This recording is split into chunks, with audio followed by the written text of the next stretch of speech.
Saya tidak peduli siapapun Anda. Anda pernah bermaksiat, Anda pernah berbuat salah. Kita manusia yang tidak luput dari dosa. Tapi saya ingin berikan tawaran dari Al-Quranul Karim. Quran surah keempat An-Nisa ayat 100, posisi paling kiri sebelah bawah. Pernah ada orang berbuat maksiat yang tak terlukiskan. Ada seorang yang pernah bunuh orang. Bunuhnya bukan 1, 2, 100 orang. Tak terlukiskan bilangannya. Kriminalitas tidak perlu diukur karena Anda akan lelah menghitungnya. Ketika Allah berkenan memberikan hidayah kepadanya, Masya Allah. Dan hidayah selalu terbuka pada siapapun sepanjang ia mau mengambilnya sebelum nyawa sampai di kerongkongannya. Tiba-tiba datang ia pada seorang alim dan berkata, saya ingin berubah. Alim ini kemudian menyampaikan pada orang dimaksud, Anda bukan berarti tidak bisa menjadi orang baik. Hanya Anda tinggal di lingkungan yang tidak mendukung Anda jadi baik. Keluarlah dulu dari tempat itu. Pergilah ke majlis ilmu si fulan, tempatnya ada di sana. Datang ke sana, belajarlah, dan Allah akan bimbing Anda berubah dari keburukan menjadi orang yang terbaik. Didengarlah nasihat alim ini. Berangkatlah orang dimaksud, menempuh perjalanannya. Tiba-tiba Masya Allah, belum sampai ke tujuan, di pertengahan jalan, konon disebutkan lebih sejengkal, tiba-tiba maut datang menjemputnya. Thumma yudrikul maut. Apa yang terjadi? Langkahnya dihitung sebagai ibadah. Dalam terapnya dia beristighfar, tobat kepada Allah subhanahu wa ta'ala. Taubat yang menghadirkan cinta Allah subhanahu wa ta'ala. Quran surah kedua ayat 222 di ujung ayatnya. Innallaha yuhibbut tawwabin. Allah mencintai orang-orang taubat. Dan cinta Allah menghadirkan ampunan bagi seluruh dosanya. Quran surah ketiga Ali Imran ayat 31, paling kiri sebelah atas. Qul in kuntum tuhibbunallaha fattabi'uni yuhibbukumullah. Allah cintai orang yang mau taat pada Rasulnya. Lihat, ketika Allah mencintai seorang hamba, wa yaghfir lakum dzunubakum, Allah ampuni seluruh dosa-dosanya. Derap langkahnya menghadirkan istighfar, taubatnya menghadirkan cinta Allah menghadirkan seluruh ampunan bagi dosa-dosa yang ia miliki. Maka apa yang terjadi? Di tengah perjalanan maut menjemputnya, thumma yudrikhul maut faqad waqa'a ajruhu 'ala Allah.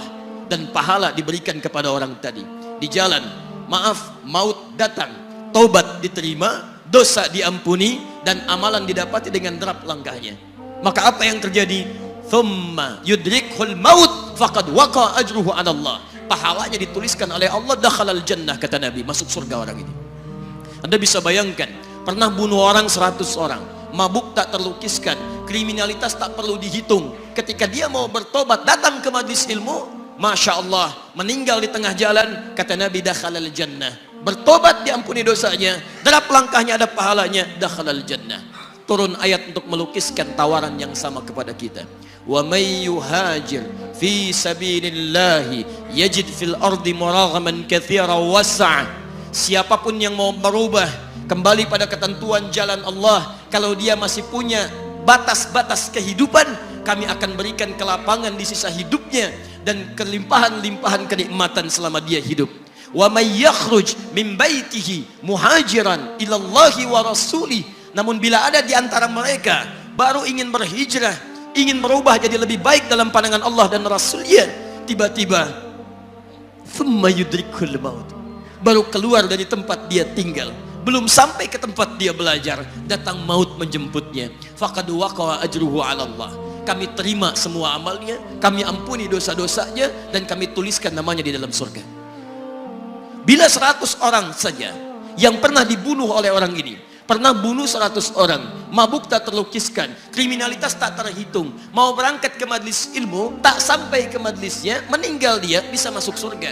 Masa Anda yang tidak pernah bunuh orang? Ada yang pernah bunuh orang di sini? Boleh angkat tangan? Ada polisi di sini, langsung saya sampaikan insyaallah.